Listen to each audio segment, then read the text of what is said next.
Muy buenos días, mis queridos amigos y hermanos que me escuchan nuevamente con ustedes, trayéndole la lección de esta semana, lección número 10. Eh, Continuamos leyendo en el crisol con Cristo y el título de esta lección de esta semana es Templanza en el crisol. Y el versículo para memorizar: bienaventurados los mansos, porque ellos recibirán la tierra por heredad, allí en Mateos 5:5. No escuchamos que se utilice mucho la palabra manso, excepto tal vez cuando leemos sobre Moisés o estudiamos las bienaventuranzas. Tampoco es difícil descubrir por qué. La mansedumbre se define como soportar el agravio con paciencia y sin resentimiento. No es de extrañar que no escuchemos mucho al respecto. Difícilmente es un rasgo respetable en la cultura actual. A veces la Biblia traduce esta palabra como humilde. Nuevamente, la humildad tampoco es un rasgo de carácter que la mayoría de las culturas consideren deseable. Pero la mansedumbre, soportar los agravios con paciencia y sin resentimiento, es una de las características más poderosas de Jesús y de sus seguidores. Y con todo, no es un fin en sí mismo. La mansedumbre de espíritu puede ser un arma poderosa en manos de quienes se encuentran en medio del dolor y el sufrimiento. De hecho, el crisol es un buen lugar para aprender la mansedumbre de corazón, porque con nuestra mansedumbre, aún hecho pedazos, podemos ser testigos poderosos de nuestro Dios. Así que la mansedumbre es sumamente importante en nuestras vidas para poder testificar de quién es Dios para nosotros. Eh, Viendo esta semana lo que vamos a estar estudiando, ¿cuál es la relación entre el sufrimiento y la mansedumbre? ¿Cómo podemos nosotros, con nuestra mansedumbre y aún hechos pedazos, dar testimonio a los demás?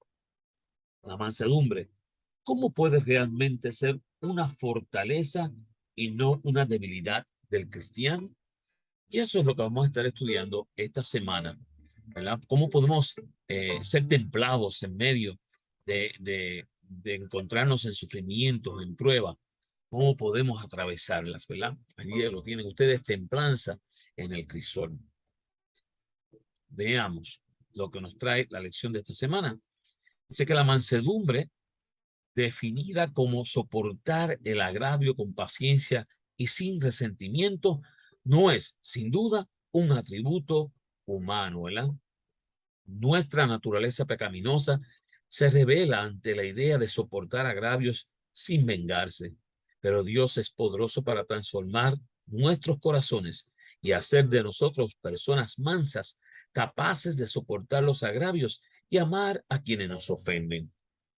Y esta semana vamos a estar viendo allá eh, 5 diferentes temas de esta lección, entre ellos la mansedumbre en el sufrimiento, mansedumbre intercesora, mansedumbre ante los enemigos, mansedumbre en la injusticia y la fuente de la mansedumbre. Así que van a ser poderosos temas los que vamos a estar hablando en esta semana y diferentes tópicos donde vamos a estar hablando de lo que es la mansedumbre.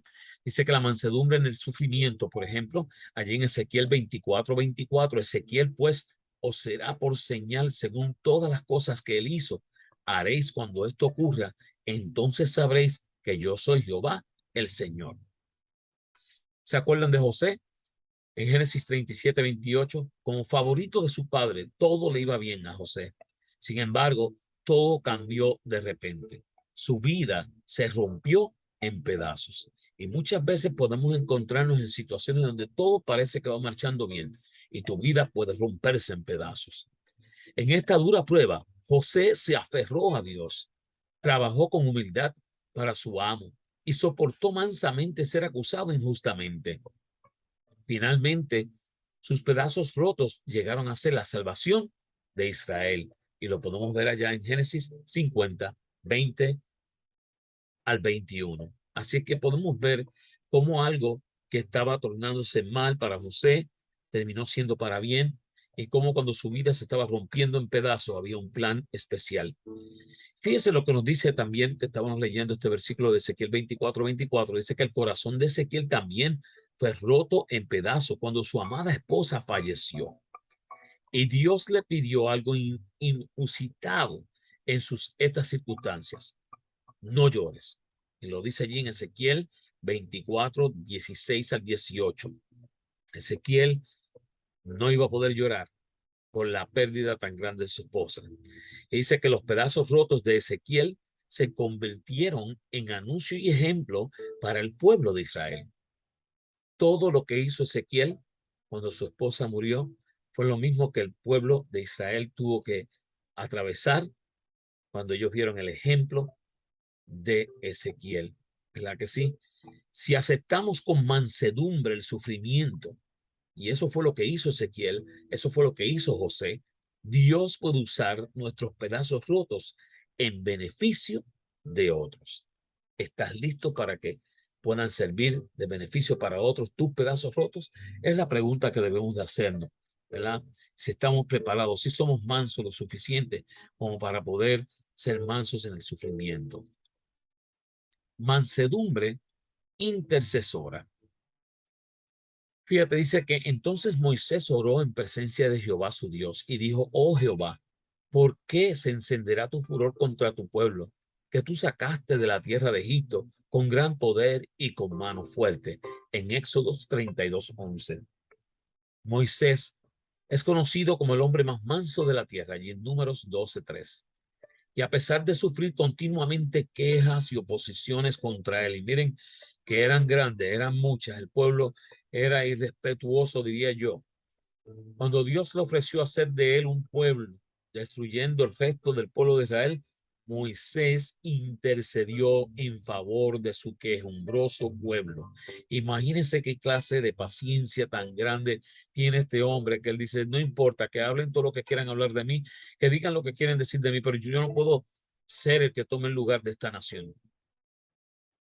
Mostró esa misma disposición intercesora cuando fue traicionado por su propia hermana María, allí en Números 12:13, o cuando sus parientes quisieron usurpar el sacerdocio en Números 16:20 al 22.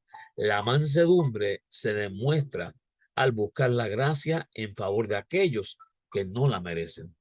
Y así se manifestó con Moisés, y debería ser la forma en que tú y yo podamos manifestar la mansedumbre de igual forma, que podamos ser pacientes sin importar las circunstancias que estemos pasando, y sobre todo que podamos interceder por otros, aun cuando nos pueda posiblemente hasta doler.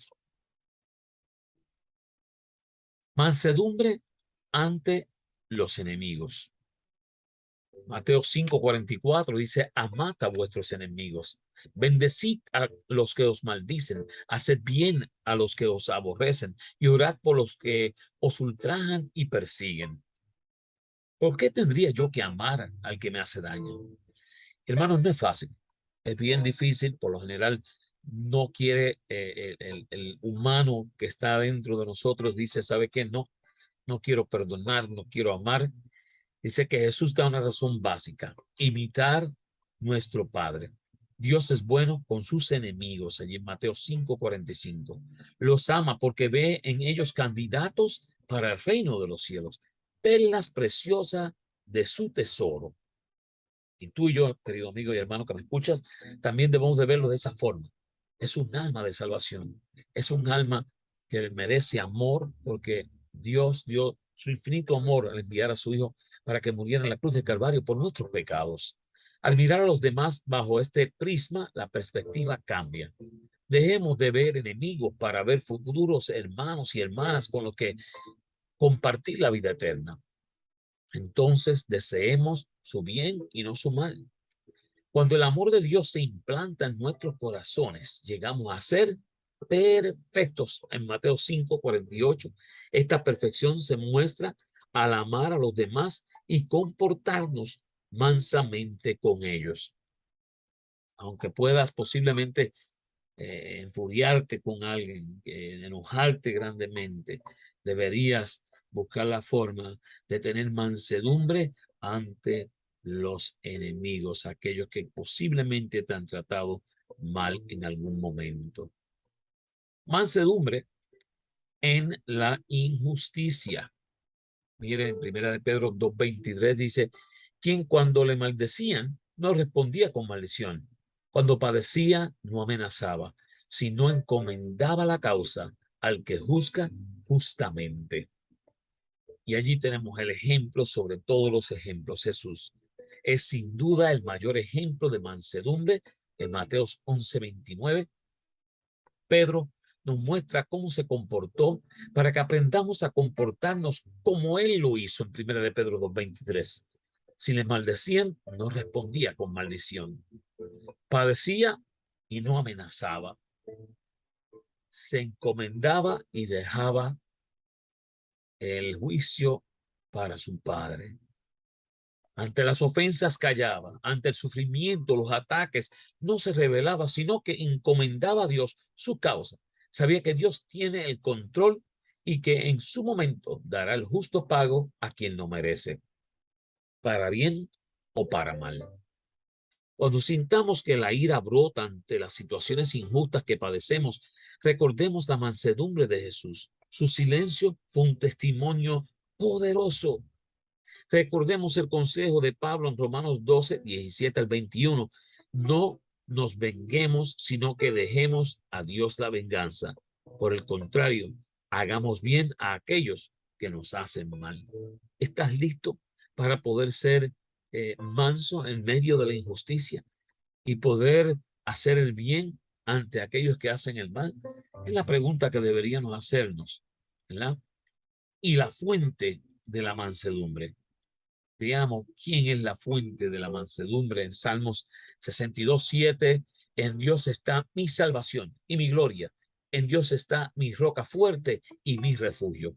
¿Dónde está tu salvación? ¿Dónde está tu refugio? La mansedumbre es entendida generalmente como debilidad. Para el mundo, una persona mansa es tímida, incapaz de defenderse, cobarde, nada más lejos de la realidad. La mansedumbre del cristiano está arraigada en la roca. Se mantiene firme en las tormentas de la vida. No desea el mal de sus enemigos, sino que intercede por ellos. Aun cuando su familia o sus más íntimos amigos le traicionen o actúen contra él, no deja de amarlos, sino que encomienda a Dios su causa. Sabe que en la mano de Dios está el timón, guiando su obra para la gloria de su nombre. La fuente de la mansedumbre es Dios. Y hermanos, la pregunta sería, ¿está Él en tu vida? ¿Está Él corriendo en tu corazón, haciendo el trabajo necesario para que tú puedas ser manso? El deseado de toda la gente, página 268, nos dice, si poseemos la humildad de nuestro Maestro, nos elevaremos por encima de los desprecios, los rechazamientos, las molestias a las que estamos diariamente expuestos, y estas cosas dejarán de oprimir nuestro ánimo. La mayor evidencia de nobleza que haya en el cristiano es el dominio propio. Escuchen muy claramente, la mayor evidencia de nobleza que haya en el cristiano es el dominio propio. El que bajo un ultraje o la crueldad no conserva un espíritu confiado y sereno, despoja a Dios de su derecho a revelar en él su propia perfección de carácter. La humildad de corazón es la fuerza que da la victoria a los discípulos de Cristo. Así es que llenémonos de esa mansedumbre, busquemos la forma de poder presentar a Dios cada caso, cada situación. Fíjense que nos dice también en Elena G. de White, el Ministerio de Curación, la importancia del verdadero conocimiento. En el Sermón del Monte dice, las dificultades que hemos de arrostrar pueden ser muy disminuidas por la mansedumbre que se oculta en Cristo. Si poseemos la humildad de nuestro Maestro, nos elevaremos por encima de los desprecios, los rechazos, las molestias a las que estamos expuestas diariamente, y esas cosas dejarán de oprimir nuestro espíritu. Dice que El que bajo un ultraje o la crueldad no conserva un espíritu confiado y sereno despoja de Dios su derecho de revelar en él su propia perfección de carácter. Así que la humildad de corazón es la fuerza que da la victoria a los seguidores de Cristo. Es la prenda de su conexión con los atrios celestiales. Así es que la humildad de corazón es algo grande. Debemos aprender a humillarnos, debemos aprender a entregar todo momento que pueda haber algún agravio en nuestras vidas en las manos de Dios y poder soportar los agravios para poder mejorar y que nuestra vida espiritual pueda tomar un giro diferente, un acercamiento a nuestro Dios. Te invito a que oremos. Amante Padre, que habitas en las alturas de los cielos, te pedimos en este momento que tú puedas darnos la templanza necesaria para poder nosotros entrar en este episodio, soportarlo todo y salir victoriosos para tu gloria y tu honra. Quédate con nosotros, guárdanos, llénanos del poder de lo alto y ayúdanos a ser mansos y humildes de corazón. Te lo pedimos en el nombre de Jesús. Amén. Querido amigo y hermano que me escuchas, si tienes la oportunidad de escuchar esta lección a través de YouTube, compártela a otros y si por casualidad no tienes YouTube o tienes podcast o Spotify, también te invitamos para que allá en el buscador puedas buscar lecciones de escuela sabática, comentarios y allí puedes encontrar la lección para escucharla. Compártela. Dios te bendiga. Dios te guarde.